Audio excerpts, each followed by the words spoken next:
Good evening, everyone. Hi, I'm Jack Titchener, the Interim Director of the Paul Simon Public Policy Institute. I'd like to welcome you to the 42nd presentation of the Morton-Kenney Public Affairs Lecture, which is co-sponsored by the Institute and our friends at the SIU Carbondale Department of Political Science. There are some folks in the audience I'd like to recognize before we get started. Dr. Mira Kumaraju, the Dean of the College of Liberal Arts, is here, one of our big supporters. Dr. Tobin Grant, the chairman of the SIU Department of Political Science, is also here.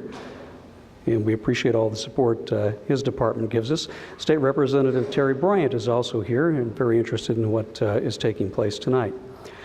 Tonight's occasion has something of a very special significance because of the passing Tuesday morning of our good friend, Dr. Jerry Mellor. Dr. Mellor was an emeritus professor of political science at the University of Massachusetts Amherst, where he taught for 37 years and served as chairman of that department. A Southern Illinois native, Jerry established this lecture series at SIU Carbondale in 1995 to honor two of his favorite political science professors, Ward Morton and David Kenney. They inspired him as a student. Professor Mellor earned his bachelor's degree in communications at SIU in 1955 and his doctorate in government here in 1971. Jerry Mellor was a true friend of the Public Policy Institute in this university. He was a founding member of the Institute's Board of Counselors and a generous benefactor of the Institute and its many programs. His positive impact on SIU, the Institute, and the field of political science is substantial and positive in so many ways. Jerry Mellor will be greatly missed. Our lecturer tonight is Dr. Katherine Cramer, a professor in the Department of Political Science at the University of Wisconsin-Madison, where she is also director of the Morgridge Center for Public Service. Dr. Cramer earned her bachelor's degree in Madison and her doctorate at the University of Michigan. Her work focuses on the way that people in the United States try to make sense of politics and where they fit in, and in some cases don't fit in. She's known for her innovative approach to the study of public opinion, in which she invites herself into the conversations of groups of people, wherever they are, to listen to the way they understand public affairs. Her most recent book, The Politics of Resentment, Rural Consciousness in Wisconsin and the Rise of Scott Walker, examines rural resentment toward cities and its implications for contemporary politics. She's also the author of Talking About Race, Community Dialogues and the Politics of Difference, as well as Talking About Politics, Informal Groups and Social Identity in American Life. Her work has appeared in the Washington Post, the New York Times, Vox.com, USA Today, and The Guardian, among others. Visiting Professor John Jackson at the Institute cited Dr. Cramer's research this spring in his Simon Review paper number 49 that analyzed Illinois voting patterns during the recent presidential elections. He found that there were a lot of parallels between Professor Cramer's findings in Wisconsin and what our own research and polling have revealed about the political fault lines here in the Prairie State. I'm sure that you will find a lot that will be of interest to you in what Dr. Cramer has to say. And with that, let's give a warm Southern Illinois welcome to Dr. Katherine Cramer. For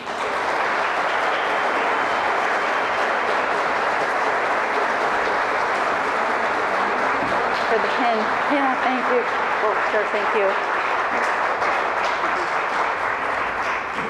Good evening, everybody. It is such an honor to be your Morton-Kenney speaker this evening, and I have had such a wonderful visit to your campus today.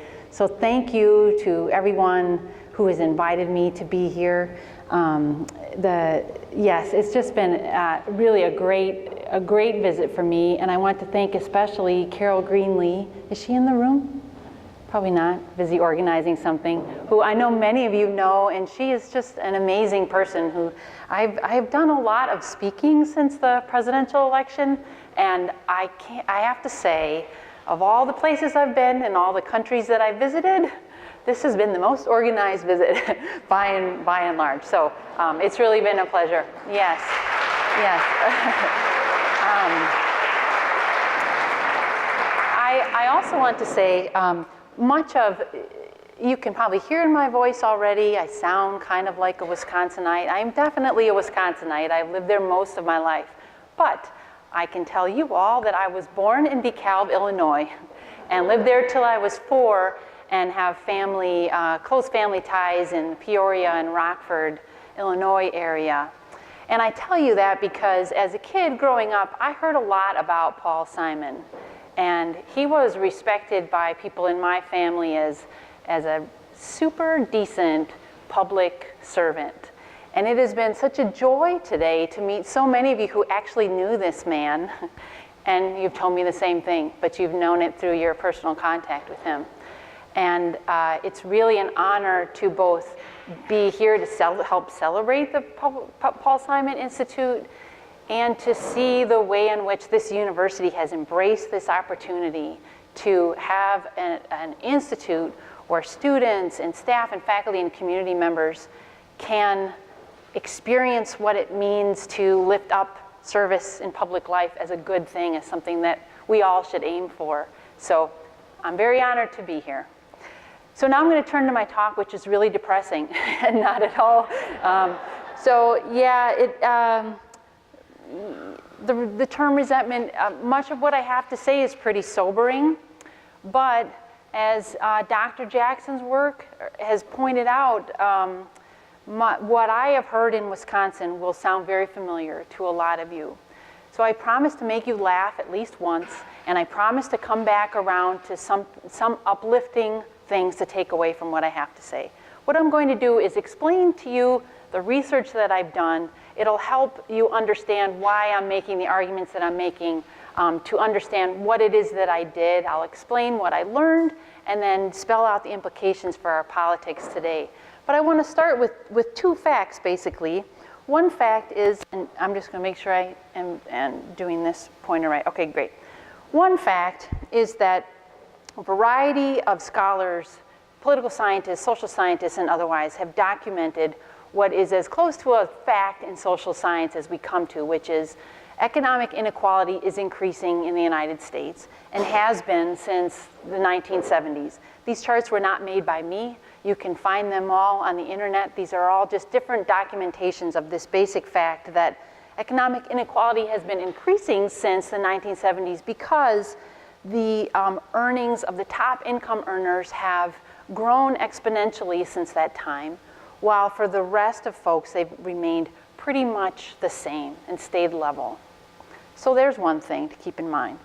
Another is, in recent years, political scientists, a variety of political scientists, Larry Bartels, who is a political scientist at Vanderbilt University, and Martin Gilens are probably the most prominent among these folks. Martin Gilens is a political scientist at Princeton, have documented that when we look at what constituents want, the kind of policy preferences that they express, and what people in our national legislature, Congress, and both houses do in their voting behavior, it looks like policy is pretty much responsive mostly to the wealthiest amongst us, or the highest income earners, I should be more specific there.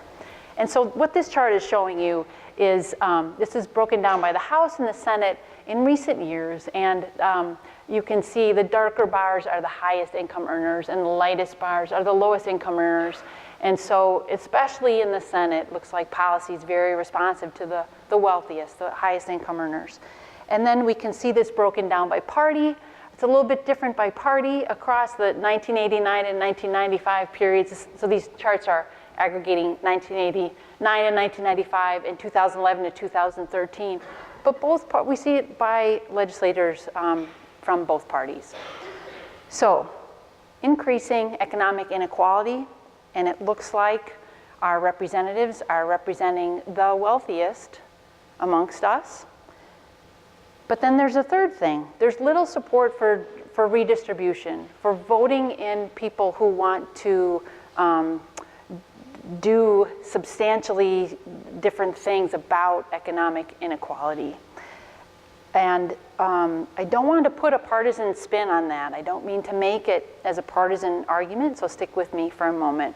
I just want you to notice that income inequality is increasing and we seem to be voting in the same types of behavior over years. Why is that? Is part of the question I want to address tonight. But I want to make it more familiar to say what I've just laid out to you is basically what people are asking when they ask, why are people voting against their interests, right? Why is it that people are, for example, why is it that people who would benefit from Obamacare are voting in representatives who want to do away with it? Sometimes people are saying, why are people voting against their interests? But oftentimes they say it in a much less charitable way. They say, how can people be so stupid, right? Well, I want, for the next 20, 25 minutes, I want you to suspend that question. And I want you to bear with me as I ask, not what are people getting wrong or how can they be so stupid, but simply to come with me as I listen to how are people getting it? Just how are they understanding their world? What are the things going through their mind when they explain to me, yeah, I want less government, or yeah, I want to vote for a Republican who's going to give me less government, who wants to vote against Obamacare. Now, here's what I did. Here's my story. So I'm a Wisconsinite.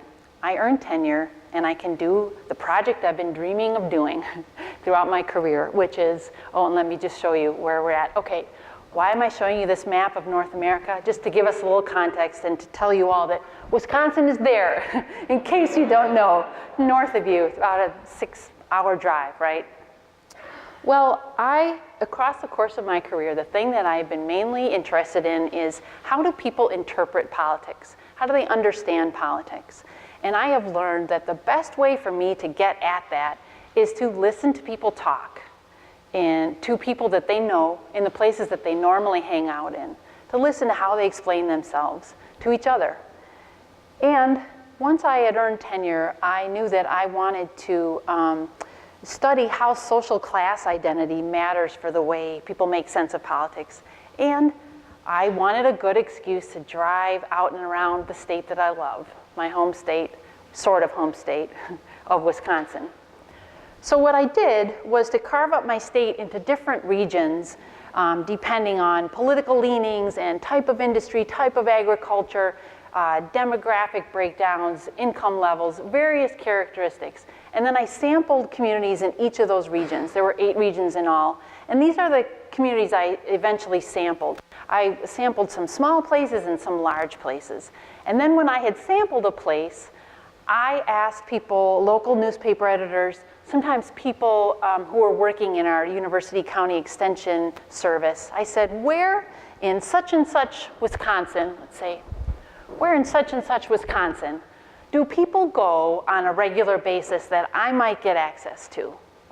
And here's where they sent me. These are just going to be a series of pictures of places that I went to.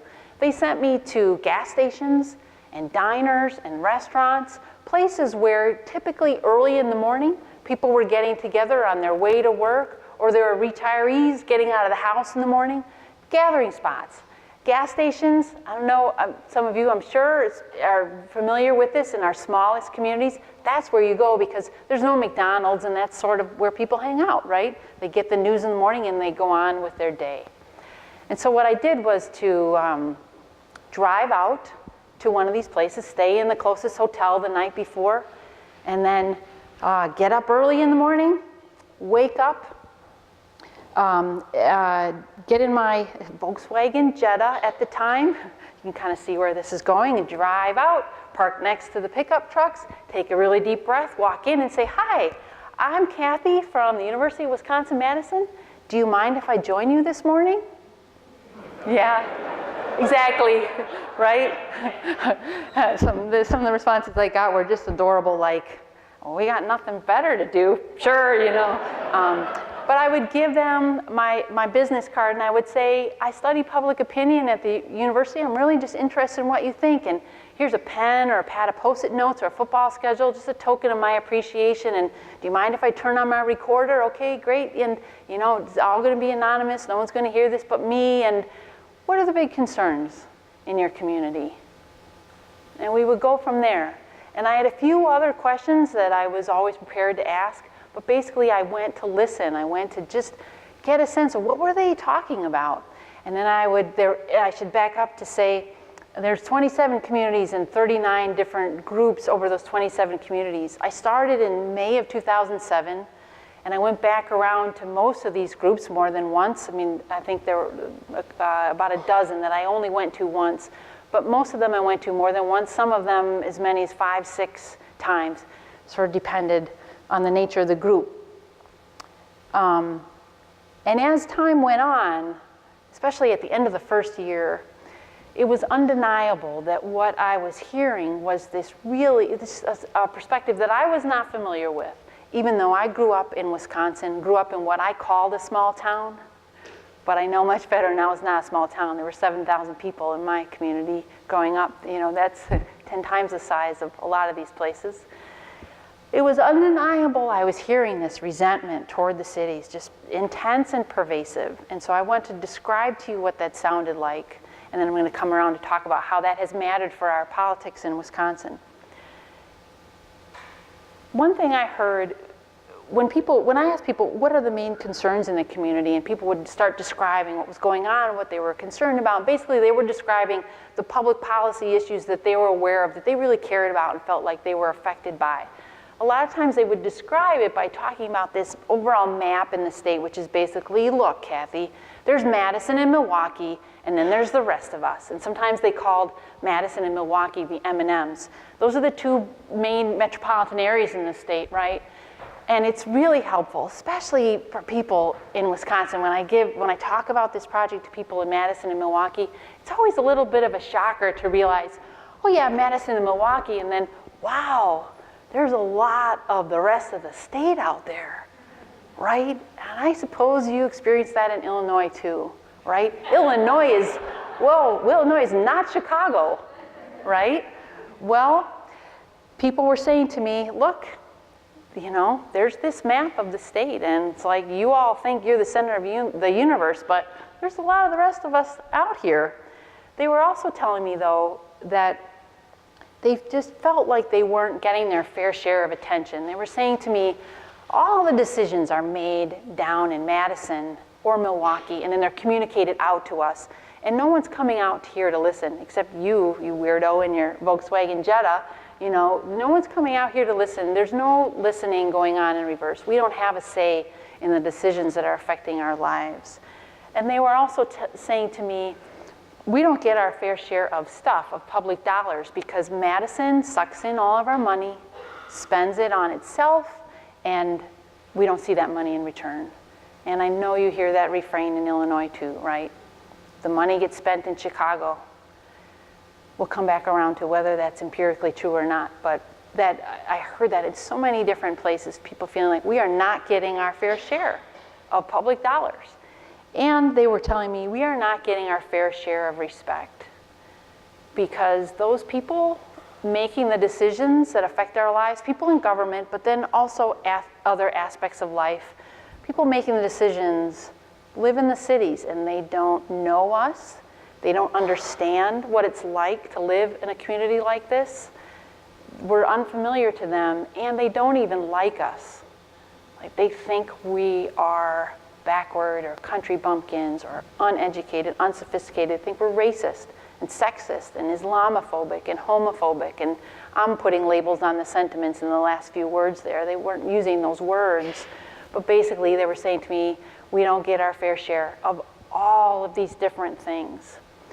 And that is generally what I call, in the title of my book, there's this term rural consciousness, which is this fancy social science word that just represents this combined kind of identity as someone from a small place, rural community, combined with this sense of injustice, right? And so people weren't saying to me, I identify as a rural person. You know, they were saying things like, people like us around here, we feel such and such. You know, they were describing themselves as people of a certain type of place and saying, you know, we are not getting our fair share of power, attention, of resources, and of respect. That's what I mean by resentment. It was this, you know, not often anger, just kind of this low boiling sense that this is unfair. This is unfair, and we're not getting what we deserve. And it's politically powerful because there's so many different layers to it. Meaning it's this resentment towards cities and city people, but it's also resentment towards elites or people who felt like they're the ones in charge. They're the ones calling the shots. And it's also obviously resentment towards people of color. In Wisconsin's a very segregated state, and so when people are talking about those people in the cities, oftentimes it was kind of coded language for people with skin that looks different than mine, people of color, racial minorities, sometimes immigrants. But what I want you to notice, and I'm going to read you some of their own comments in a moment, is that the racism is in there, but please, at least until I'm done talking, don't tune out everything else that they're saying. Don't write them off as racist and then allow yourself to not hear everything else that they're saying. Because I don't think that's getting us anywhere. I think you have to understand the fullness of the resentment that they're talking about. That's the economic anxiety and also this sense of threat to their way of life, of who they are in the world. And also I should say, I come from a city with and a state with some of the worst racial disparities in the country. And it's all too easy for those of us in the cities to look outwards and say, those racist people in these smaller communities, it allows us to get off too easily to ignore the racism right in our cities. So that's my spiel for the moment. But let me give you their own words.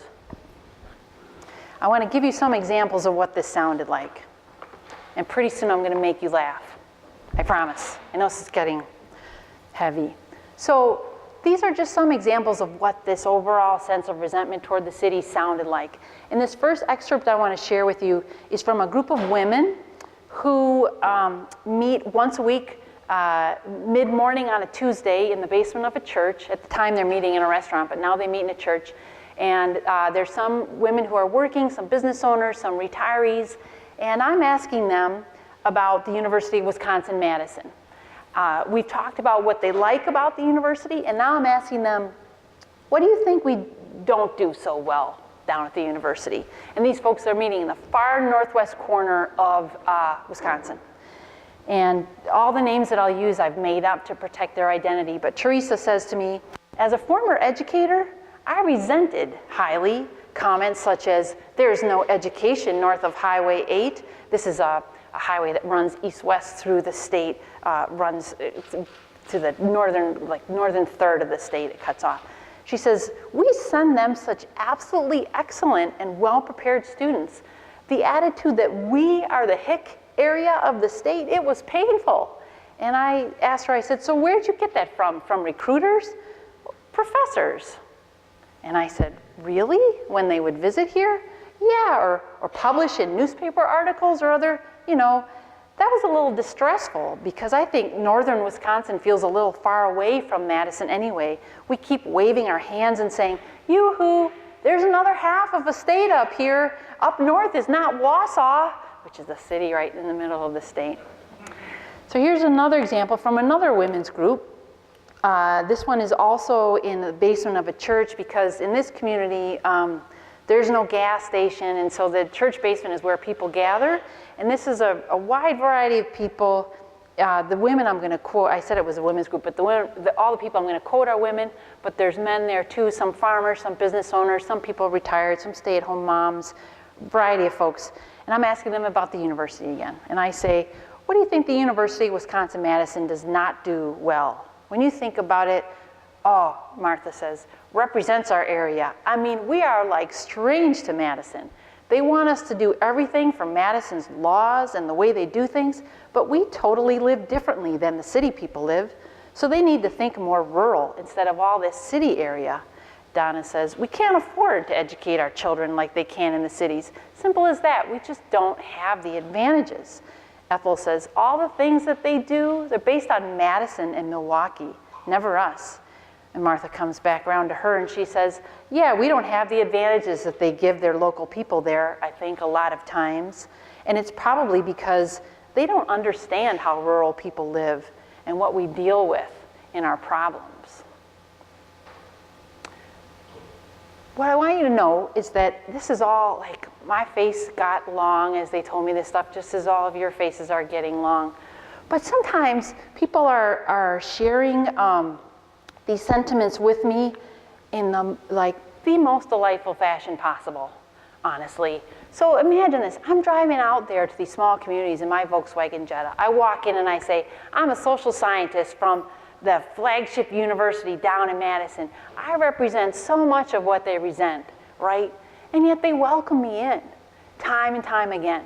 And oftentimes they're telling me about how they feel about Madison and Milwaukee through all kinds of jokes. And so I want to share some of those with you to lighten the mood for a moment. So this is one of my favorite groups. I don't know if I should say that out loud, but this group is a group of characters who I had a hard time finding a group in this town. And it seemed like, you know, it's a sizable town. No one was telling me about where the group of regulars meets until someone finally said, well, there is the dice game. And I said, oh, tell me about the dice game. And I had to meet a local attorney who escorted me into a dice game the first time. And what this is there's this beautiful diner on the old Main Street. I don't know how old it is, but it has those U-shaped counters, you know, been there forever. And if you're in the know, if someone has told you, you know that you walk in at I guess 6:30 and you walk through the curtain at the back of the place. And lo and behold, there's this L-shaped table and there's a group of guys sitting around it shaking dice, and they have this soup cup that they put their quarters into as they pass it along the table. And the first time I went and met with them, they walked in the curtain and kind of like audible gasp, like, oh, a woman, you know. And they talked with me for 45 minutes, but at the end of the 45 minutes, one of them said, so, do you know how to play ship captain and crew? And I said, yeah, I do. I'm thinking, thank goodness I grew up here, because it's this dice game where you have, you know, your cup of dice and 5 dice, and you get 3 rolls, and you got to shake a 6, a 5, and a 4 in that order, and then the remaining 2 dice determine how high your roll is. And so the next time I went back, I took my little coin purse. The next time I went back, I think this is on my 3rd visit, took my little coin purse, we're shaking dice. So hold that in mind. Also going on this morning, there's a horse auction in town. Mind you, I know these guys for about 3 years now, and they're joking with me, and Henry says to me, why don't you buy one of them horses? I got a trailer for you. And I said, where would I keep him? And he says, And I said, well, I'm not sure where I would keep him. I mean, they know I live in Madison, I live a mile from the stadium. If they come for a football game, they can park in my driveway, the whole shebang. I don't have room for a horse or a trailer, right? Well, Henry says, well, you keep him in Madison. That's where they keep all the bullshit. And he goes on, he says, well, basically, I got to get through this without laughing. Well, basically, all you got to do is buy the front end of the horse. They got the back end in Madison. Yeah. So that's all very funny, but the problem is I'm playing dice with them, and this time I'm winning. And winning. And winning. And at 7:25, they play the dollar round. So everybody puts in $1. And I'm thinking, oh my goodness, if I win the dollar round. I mean, here's the thing. I've known them 3 years. I've been doing this field work. I know now about this perspective of you all from Madison, you come in and you take our money and you leave. So I'm super uncomfortable. So I'm kind of joking along with them. And I say, well, I come and I ask for your thoughts and I take your money. And Richard says, oh, I tell you what, that's good though. We have so little of it here. And I say, well, it all goes to Madison anyway, right? And Howard says, oh, we expect nothing less from Madison. And Richard kind of leans back in his chair and he says, oh, won't cost any postage to get it down there now. Yeah. So it's helpful to know that a lot of times when I'm getting this, it's in like the most human, caring, compassionate, funny, welcoming way possible, right? And it's helpful to know as we think about how are we going to get past this. Because on top of all these different layers of resentment, I mean, there's this, right, which, wow, we're feeling acutely these days, and when you're in your households and such. I want to pause for a moment because I know many of you have in mind this question of, okay, these folks are saying they're not getting their fair share of resources, but is that actually the case? Is it the case that these smaller communities aren't getting back what they pay into the collective pot? I have a few graphs I want to share with you here, but I'm going to zip through them, and before I show, I just want to explain what they are. These are just dot plots with a line plotted through the dots, and each dot represents one of the 72 counties in the state. And I've arrayed these dots according to how rural the county is, just according to different government indicators. And the first graph I want to show you is a plot of how much state money these counties are getting back on a per capita basis. And it's a flat line, which is basically telling us there's not much of a relationship in the state of Wisconsin. And if anything, the more rural counties are towards this end of the graph.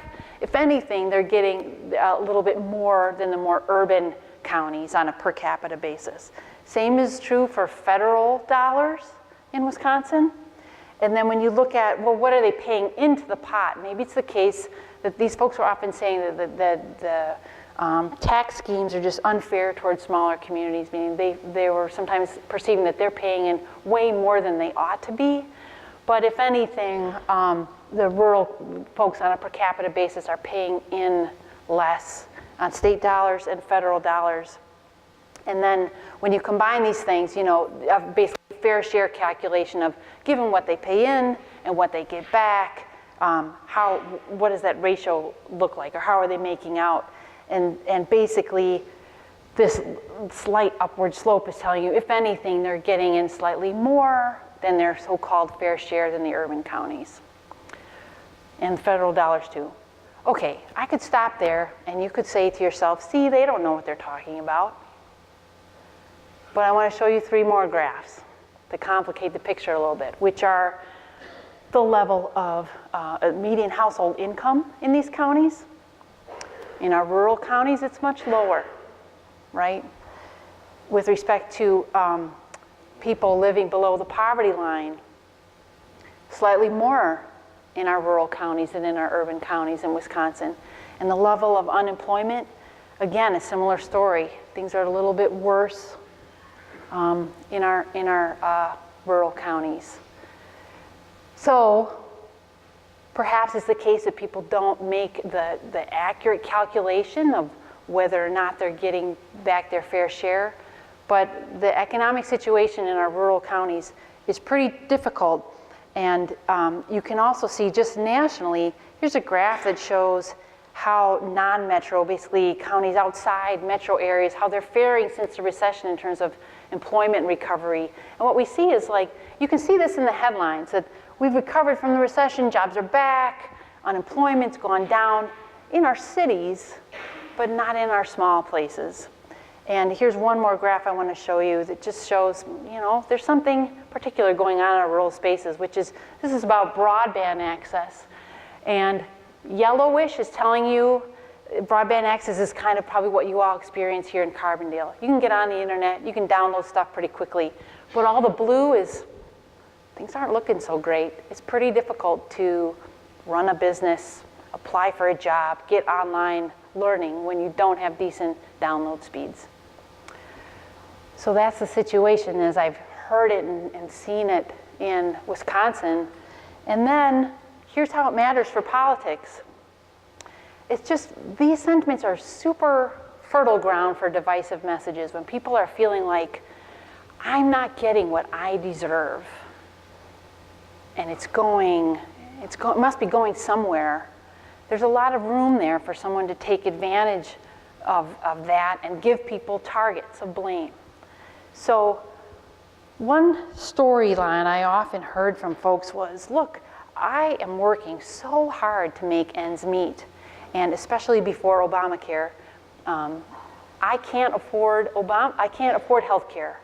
And you're telling me that I have to pay higher taxes so that you all working down at the state university can have health care and a pension? How does that work? And you don't even teach your own classes. You have the summers off. You're driving around the state having coffee with us. Like, how is that hard work, right? And so it sets the stage for someone to say, yeah, this picture is not right. And here's another way that it's fertile ground for divisive messages. There's this sense that, wow, our beautiful little community used to be thriving. You can look around at the main street and see it shuttered up, and you can hear the stories of people talking about the way things used to be. Where did that go? Where did it go, right? Well, it sets the stage, for this sense that life used to be easier for people like us. Somehow, my status as a white person, as a person living in this kind of community, is being threatened. And again, sets the stage for some divisive messages. It also sets the stage for messages against government, in favor of the idea of, let's get rid of government, right? Because there's this sense that whatever government is doing is not working for people like us.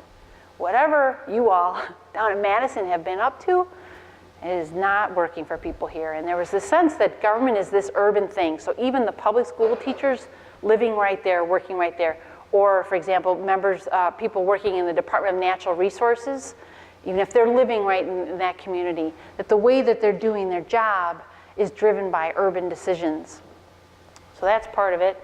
Another part of it is that, those people in government, they don't understand us. Again, they don't respect us. They don't care about us. And so again, makes room for an argument against, yeah, why would you want more of this thing that doesn't care about you, doesn't respect you? Well, Wisconsin, it turns out, while I was working on this project, Scott Walker ran for governor, got elected, and then proposed this legislation called Act 10 legislation. So here's Scott Walker on the campaign trail, and here's the response in Madison to the Act 10 legislation, which was this legislation that eliminated collective bargaining for most public employee unions. And the response in Madison was like, wow, hugely unpopular, right? Out in a lot of the rest of the state, the response was, it's about time. It is about time, because they all have had it so good for so long, and it's about time they pay in more to the pot, because we can't keep going like we've been going. We don't have that kind of money, or they don't seem to be working very hard, and I'm busting my back. I thought that was Wisconsin, and then look around us, and that same kind of dynamic is playing out in different parts of the country and in our national politics. So when Donald Trump came along, it just turned out that as I published my book, and I had planned to go back around to these groups and give them a copy of the book myself and have a chat with them and see how they all were doing, Donald Trump was on the campaign trail, right? And he appealed to a lot of these folks that I had been spending time with. And I just want to play that out for a little bit. So when presidential election happened, election night, I was at a political scientist's house, a bunch of my lefty friends, let's be honest, watching the returns, watching the New York Times website and watching those lines cross as the probability that Hillary Clinton was going to be the next president plummeted, and the probability that Donald Trump was going to be our next president went up. And I thought to myself, wow, I need to get home and get a good night's rest, because we're going to have a busy day tomorrow. And sure enough, a lot of people turned to me and said, can you understand how this happened? And I said, yeah, I can understand how it could be the case that a decent, kind, caring, funny, compassionate human being can vote for Donald Trump. Yes, I can. So, briefly, Donald Trump, this is all kind of old territory now, but he made use of this fertile ground of people looking for targets, right? And he's been experiencing through birtherism, right? Experiencing that using the us versus them divisions that are available to us in our culture, it can be pretty mobilizing for people and catch on like wildfire at times. Anti-immigrant sentiment, the idea of building a wall, played into many of the fears that I've heard, and also this idea of like, where did the good life go? It's gone somewhere. It's It's gone to some body or some bodies. And also, you know, the Muslim ban against transgendered people serving in the military. These various things, in my mind, are all about the politics of resentment, because what they're doing is they're selling policy to us on the backs of saying, vote for me because they are the enemy, right? A particular social group, whether it's public employees or Muslims or immigrants or transgendered folks, as opposed to saying, vote for me because here are the policies I want to implement and here are the merits of those policies. And so I worry about it because I'd much rather have a politician sell me on the merits of a policy than on the backs of my fellow citizens. Finally,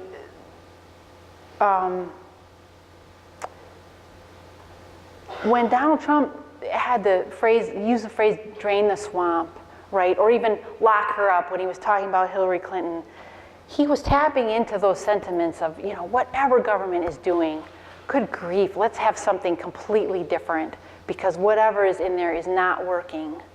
And I think it's very important to remember who Donald Trump's opponent was in the 2016 presidential election, because Hillary Clinton represented for so many people the establishment, right? Washington, D.C., the powers that be, business as usual. And I think it's significant that she was the opponent. Finally, it's probably obvious that the slogan of Make America Great Again, just how much it tapped into this sense of something has been lost, it is gone, our way of life, our status has gone somewhere. So these were the returns we saw in 2016. The northwest corner is a little bit of a quirk, but the blue counties are those that went Democratic, red counties are those that went Republican, and this is the Madison area, and that county over there is Milwaukee County itself. And here's Illinois, right? It's similar kind of map. The cities went Democratic, the smaller, less populated counties went Republican. So what do we do, right? Now that I've all thoroughly depressed you, what do we do? What does this mean for our democracy? It's not a bad thing if people want less government in their lives, right? The thing that worries me is, again, this manner of politics in which campaigning and we're being convinced to support certain politicians is done by holding up certain population groups as the target. I think the most important thing we need to do is listen to one another. And that's probably the most unpopular thing I'm going to say tonight, because I know a lot of you, the last thing you want to do right now is listen to people on the other side, however you're carving that up.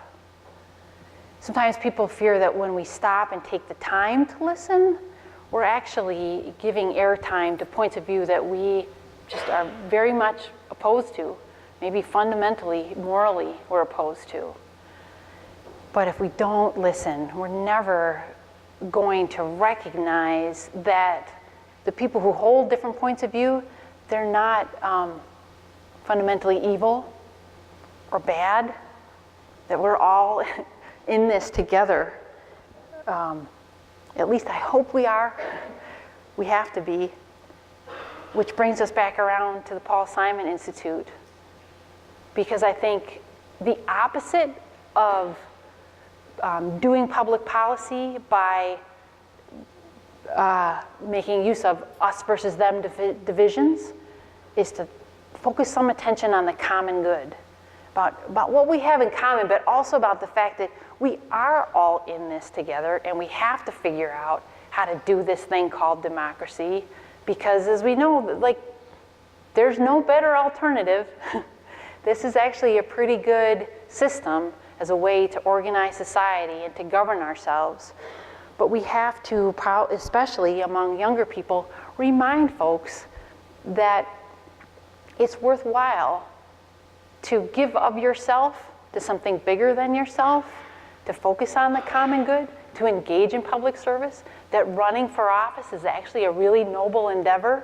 As much as we criticize individual politicians, it's a huge service to give your time to your communities in that way, to give all that time, all that energy. to serving in public life. So I have the joy of working at this center on my campus called the Morgridge Center for Public Service, in which we try and advocate and get students involved in that in a variety of ways.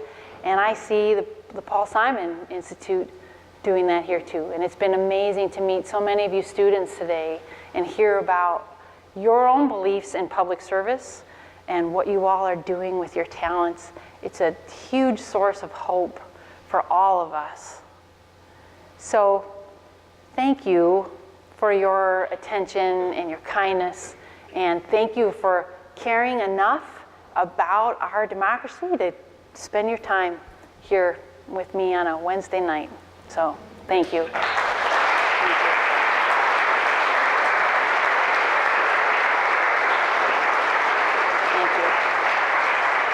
Thank you, Katherine. Thank you so much. We have some time for questions from the audience, and we have microphones that we will take to people to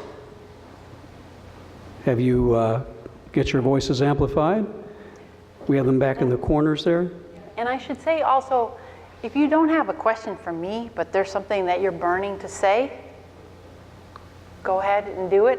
If we can't figure out how to listen to each other on a college campus, then we're really in a bad state of affairs.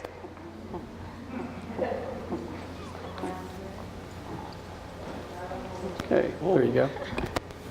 I grew up in Chicago, and down here, I find a lot of people resent Chicago. And I'd just like to say that there were 3.5 million people in Chicago when I grew up, maybe 1 million in the suburbs. Now there are 2.5 million in Chicago, and God knows how many, probably 4 or 5 million in the suburbs, and that's where the real clout is. And I wonder if that's true generally. I think it probably is in a lot of states, and I wonder what you thought about that. Yeah, that is probably true. Yeah. In Wisconsin, we have a slightly different situation, just politically, partisanship-wise, in that our Milwaukee suburbs are heavily Republican, and I think that's slightly different here than it is in Illinois. But you're right, there tends to be a lot of wealth in our suburbs and a lot of power, I mean, across the country. Good point, yep. Hi, I have a question about one of the solutions you presented at the end. Is this too loud? Okay, I can't tell. I can't judge it. Yeah, okay, so I have spent my entire, from teenage years forward, trying to go for the common good and be compassionate and be understanding and do those things that you recommend. Do you have any evidence that works? Sorry, I think there's other people here that would like to know that answer too, though. Great question. And that's not to say that I'm going to quit being that way. Yeah, no, I just know. really want to know the answer to that question. Yeah. It depends what we mean by does it work? Like, does it enable people to live together peacefully? Yes. I mean, we've seen that, you know, in the U.S., but especially you can see it in countries that have experienced civil war, genocide, and have used some kind of listening or reconciliation program to get through that in one piece, right? But if we mean by does it work, does it enable those folks to change their mind and think what I think? That's not what I mean. know. I didn't. I'll follow up and define what I mean by does it work. Yeah. By does it work, do we actually find some common ground? Do we make any change in our politics and the politics of resentment? Or do we just listen and there's no change? I don't think we know yet. Yeah, I don't think we know yet. And I'm less convinced that it helps people find common ground and come to agreement than it helps people figure out how to disagree and not hate each other. Like, it's a different thing to have difference. It's one thing to have difference of opinion.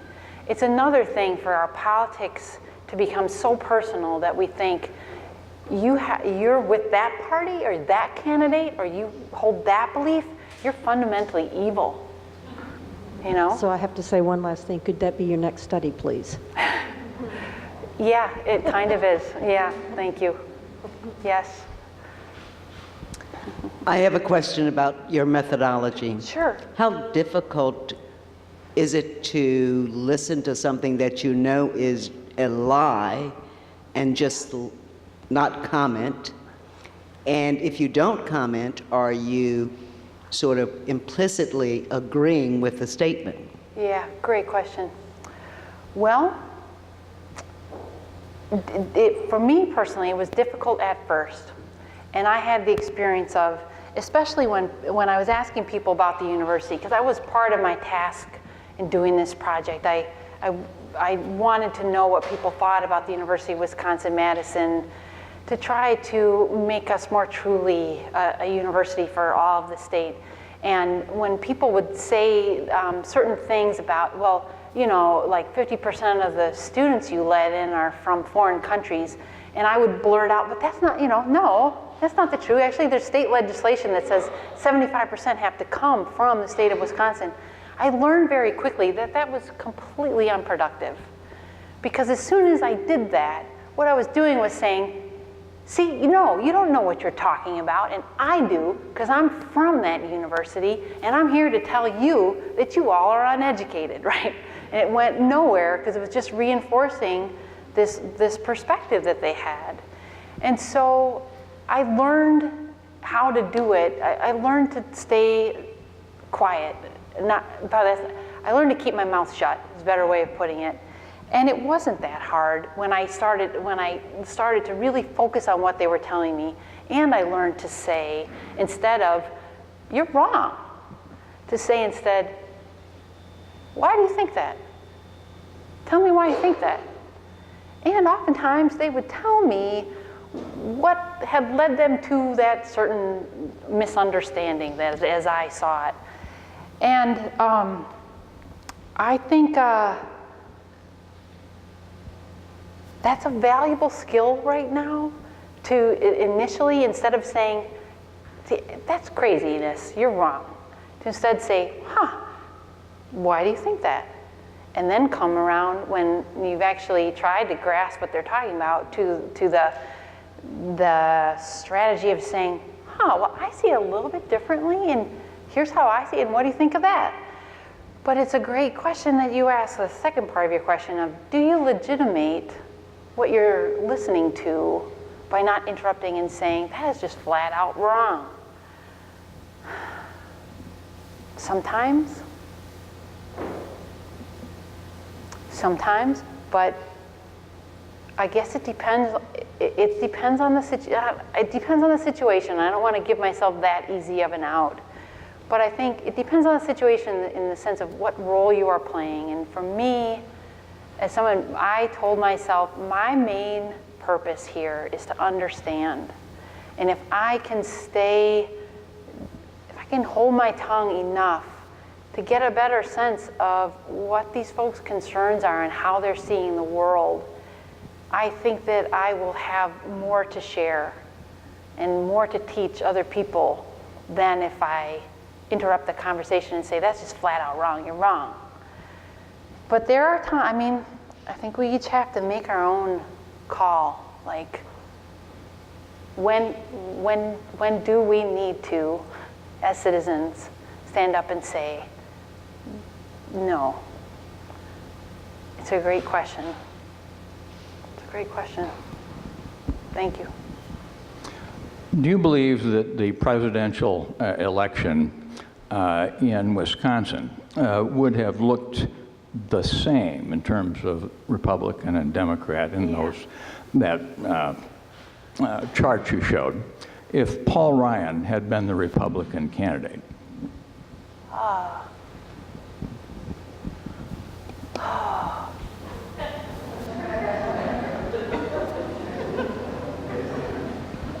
Not exactly the same.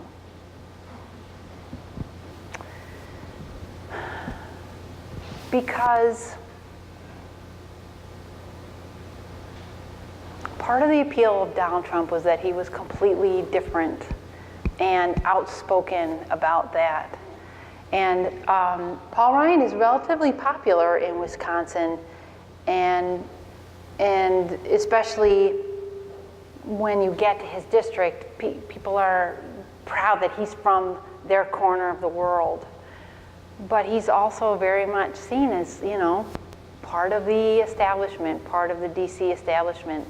And so it's a little bit hard to say how that would have played out, but I do think that Donald Trump brought some people to the polls who might not have made the effort had the candidate been Paul Ryan.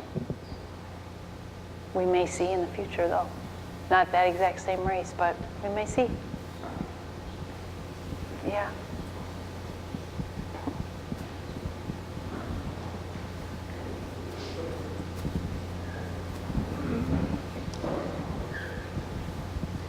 I've seen some research in the field of dispute resolution comparing mediation and litigation. And in mediation, where people get to talk, they like the process better, even if they don't get the result they wanted.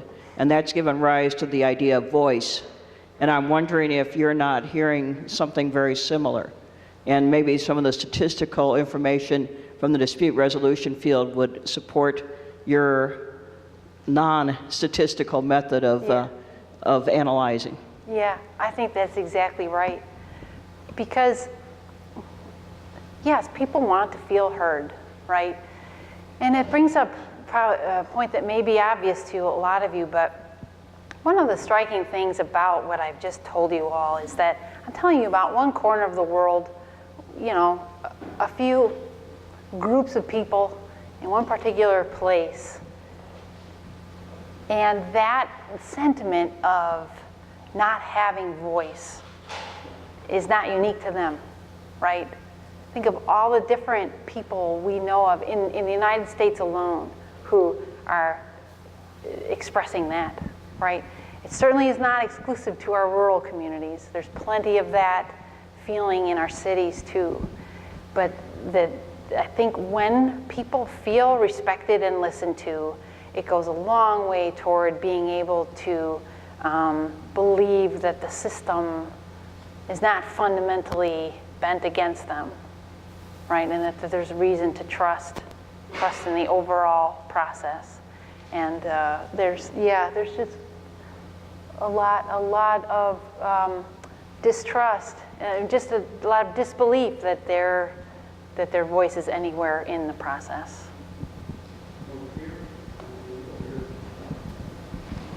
In the last election, how many of eligible voters do you think simply just didn't go to the polls? People who could vote, who were registered or Right. who never registered. I have, over the years, come across so many people who said, we're so disgusted with politics, we're not even going to vote. Yeah, absolutely, right? And I think on the heels of that last question, that's a part of the same dynamic where so many people are feeling like, my voice doesn't matter. Why should I make the effort to go to the polls? Because they're all the same. They're all gonna keep ignoring people in places like my own. Yes, there are quite a few people who don't vote, and it's especially troubling when we look at that among our younger people who aren't going to the polls even now, because we know, if you vote earlier in your life, I hope all of you students who are in the room vote at every opportunity you can, because if you vote earlier in your life, chances are you're going to vote across the rest of your life, and it's just one way in which you can express your voice in this democracy. Just one of many. From one UW alum to another. Thanks for Right bringing on. this information. Yeah, thank you. How patient are these people? Say Trump is ineffective in implementing his agenda. Yeah. Would they be willing to vote for even more extreme form of Trumpism? How far down the hole are they willing to go? Yeah. I don't know. What I do know is when I ask people in these groups now, what are you hoping is different 4 years from now, 5 years from now? What are you hoping that President Trump achieves for people like you? I've been shocked, and this is not representative of anyone necessarily. It's these folks and this sampling of groups in this one state in the country. But I've been shocked for them to say things to me like, oh, nothing. Like, nothing's going to change around here. Presidential elections don't affect this place. Are you kidding me? So it's useful to keep in mind that you know,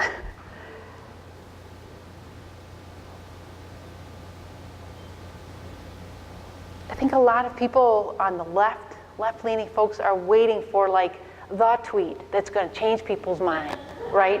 And turn them off from President Trump. And they're forgetting that what attracted them to Donald Trump was not necessarily a promise of any concrete policy, but sort of this general promise of, I am going to shake things up. And you know, how people are going to evaluate him depends on, you know, what they were having in mind. Was it this sense of, I want him to shake things up, or I want him to not be Hillary Clinton? That's a different standard than he's not following through on this and that and this and that policy. Yeah. Thank you for coming. My question is dealing with DACA right now, and I'm really grateful that Senator Durbin's working on the DREAM Act because we have students here involved and wanting to stay here. My concern is, question to you is, do you think there will be a bipartisan effort to do the common good in this area?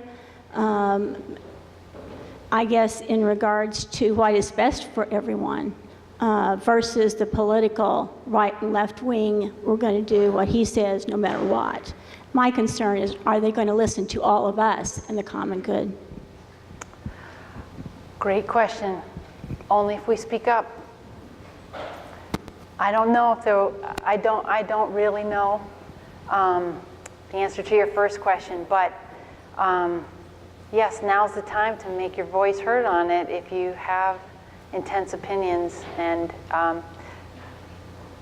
thanks for raising the issue.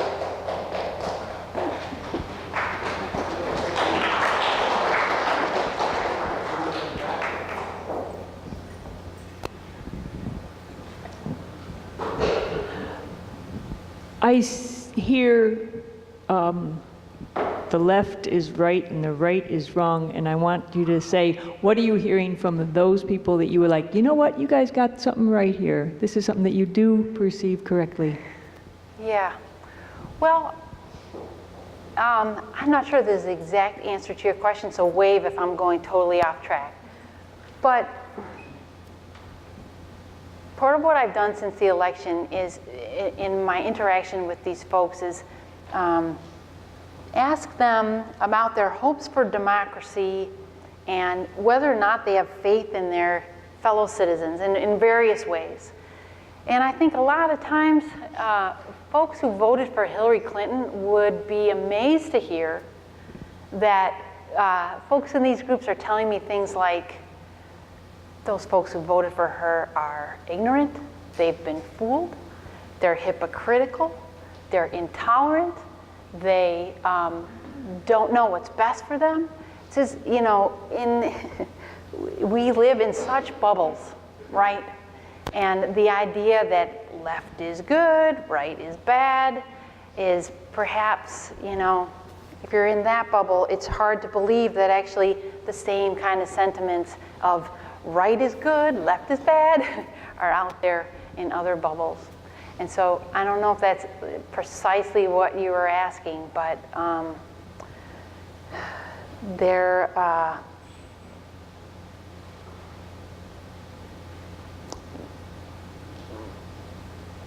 it can't be the case that people who hold different political opinions are, why do I say it can't be the case?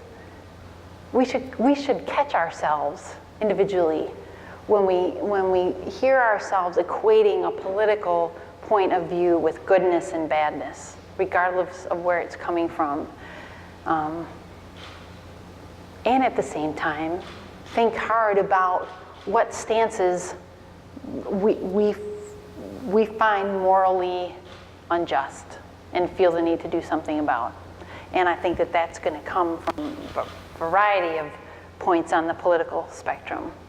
And I think, noticing when catching yourself, when you feel that in yourself, that like a stance is something you cannot live with, then do something about it. Thank you. So I understand that you're talking about how we should all start communicating with each other, listening and all that kind of stuff. How do we get our legislators to do that? Because it feels like they're less and less willing to work together toward the common good. Yeah. And they pick sides, and they refuse to budge, and they refuse to move. And the more they do that, the more I feel compelled to pick a side. Yeah. I've never voted a straight ticket in my life. I research candidates. I research their voting records, who's endorsed them, all that. I've been doing that since I was in college. And I pick the people, not that are perfect, because there is no such thing, right? But the ones that are closest to what I believe. Yep. And sometimes they're Republicans, sometimes they're Democrats. I vote for people, not parties, but I feel like they're making me make a choice. I feel like at some point I'm going to have to pick a side because they won't work together. So how do we get that to happen? Yeah. Well, I have a variety of ideas. One is that there are some representatives who do this well, who actually listen, take the time, try to communicate with people from the other party, the other side. And in whatever way you can support those people, if they represent you, vote for them. If you have the means to give a few bucks, support their campaigns. Talk them up. If you're someone who talks about politics often with your pals, talk about, but actually this person in the State House does it right. There's an example.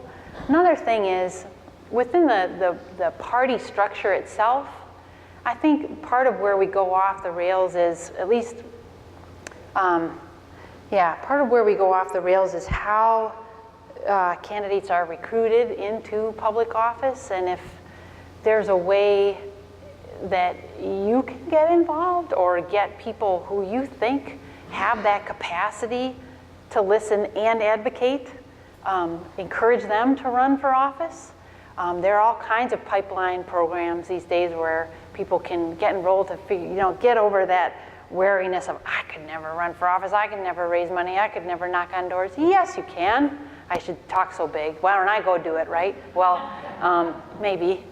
I think that's another route too. Like, think about if you're not happy with who's in there now, how do we affect that pipeline, right? And money is the first thing that comes to people's minds, but I think there are other routes, and especially through recruitment too, that can matter. This is a great question, and there are public officials in our midst who might, who can probably speak to that and talk about what would help them in the course of their job, what we can do as constituents to make that job easier for them to be able to listen and be reasonable as a legislator. Great questions. We have time for one more. Good evening. You were saying that people in rural areas feel most cheated by government, but yet they receive the most financial resources. Does that resource go to rural infrastructure or to the people that are living below the poverty line? Great question. I mean, I think your question is about, they may be getting a lot of resources, but what is it doing for them, and what kind of programs is it funding? And even, what kind of programs is it funding? Is it the way they would want their money spent if they had a say in it?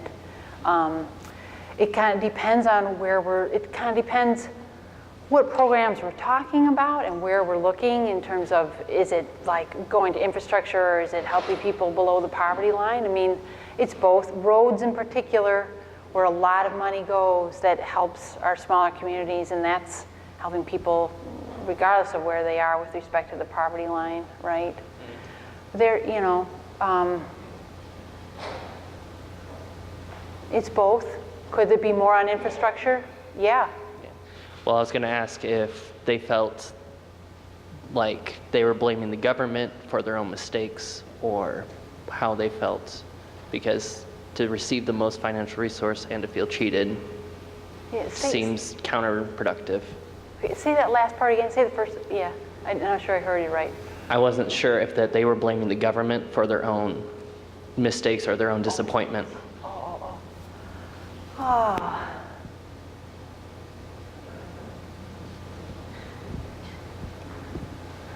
Oh, it's funny because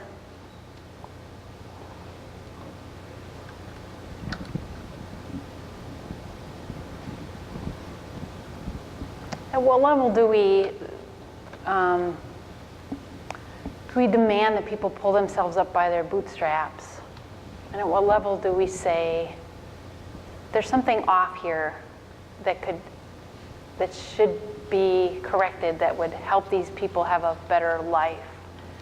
And you know, a lot of times these days I hear people talking about, I get a lot of email correspondence from people who have read an op-ed that I wrote or seen me speak or read my book, and oftentimes it's from left-leaning people who say to me, they should just move to the cities. They should just get it together and get a job. And I worked hard and I made the decision to move to a city, and they should just pull themselves up by the bootstraps. And at the same time, there's, you know, I feel like we have come to a place where we recognize that that same criticism has been waged against, say, people who live in our cities. And we now understand that it's not all about individual initiative, right? There are certain things that ought to be in place so these folks can have a decent quality of life and opportunities like people in other places.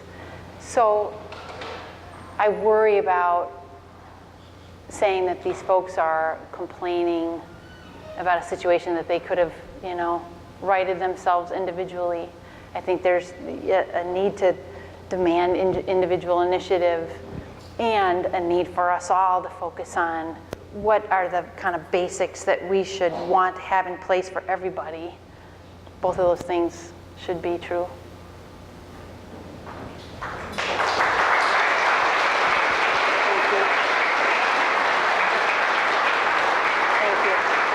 Kathy, thank you very much.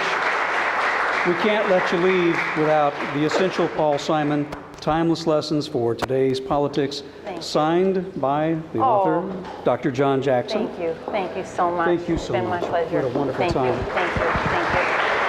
Our next event is scheduled for Tuesday, October 10th. U.S. Senator Dick Durbin will be here, a former staff member for Paul Simon. He will be delivering the fall keynote speech celebrating the Institute's 20th anniversary. The speech is scheduled for 5:30 in the Lazar Law School auditorium. Hope to see you there. Good night, everyone. Thanks for coming.